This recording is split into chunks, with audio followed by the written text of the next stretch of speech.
Welcome back to the greatness that we all love, Hunter x Hunter.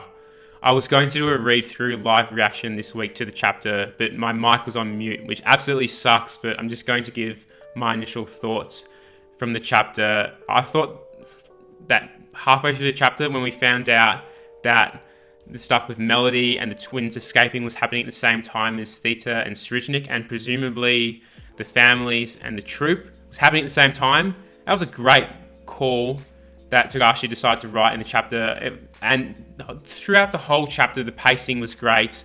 Obviously, it was very well structured. But I think many fans of the series thought that Tsurreidnich was not going to die. When we saw that Theta shot Tsurreidnich, we didn't think Tsurreidnich was going to die. There was no way. It was like kind of shocking, but at the same time, nah. And we finally see that Tsurreidnich's Nen Beast ability is able, if someone lies, that person will die. But luckily for Theta's case, Tsurreidnich decides to let Theta live, and she only faints and wakes up part of the skin kind of looking similar to the scales and the skin of Tsurreidnich's first Nen Beast. But my main question that I'm not sure about is, was it Melody's Nen that caused the Zetsu to occur for Theta not to kill Tsurreidnich, or was it the first? Because I believe now we know that part of Theta's face turned into that looks like Tsurreidnich Nen Beast. I think it's pretty safe to presume that how maybe Tsurreidnich's second Nen Beast was created from his inner strength, but maybe it was also created from bodyguards of people who had lied to Tsurreidnich. And so all the power of them turned into a second Nen Beast? Maybe, possibly.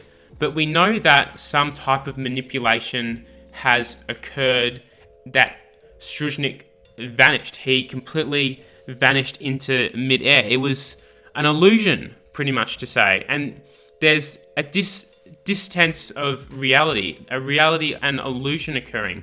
And we don't know what's going on here. And I'm really just uncertain whether it was Melody's Nen, her Hatsu, or Tsurreidnich's first Nen Beast that caused the illusion to occur that kind of teleported Tsurreidnich and all the blood away and completely survived. Or maybe it's the fact that even when Tsurreidnich is full in Zetsu, his Nen Beast can still concentrate perfectly and be a guard for him and be on, protect against attacks against Theta. So I really think it's the second option, that it's Tsurreidnich's Nen Beast, but just something to keep in mind there. I also love the way Theta was characterized in this chapter.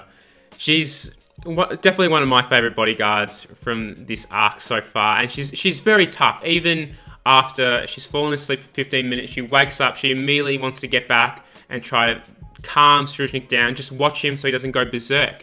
And, she's pretty strong. I think maybe in the next chapter, we'll see that other bodyguard who we saw at the end of this chapter and other bodyguards approach Tsurreidnich, and if they lie, they'll probably be killed or maybe partly turn into kind of like the skin that Theta had on part of her face that looked like the skin of Tsurreidnich's first Nen Beast. But I'm really not sure, because it's either that they're going to survive and be an army for Tsurreidnich, or maybe part of them go into the second Nen Beast. So there's many options how this series can play, or at the same time, it could just be Tsurreidnich's second Nen Beast was just so strong and he just created it from his inner self. And then we have Melody, of course. Tsurreidnich inviting Melody to wanting to meet with him in his room, and we're going to see what happens there. If Melody lies, what happens to Melody?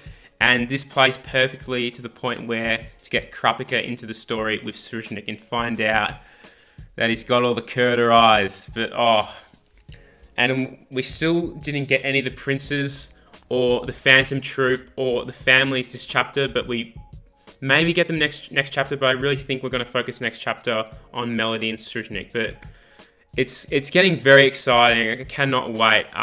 Great chapter, structured great. I love how Togashi's writing Tsurreidnich's character.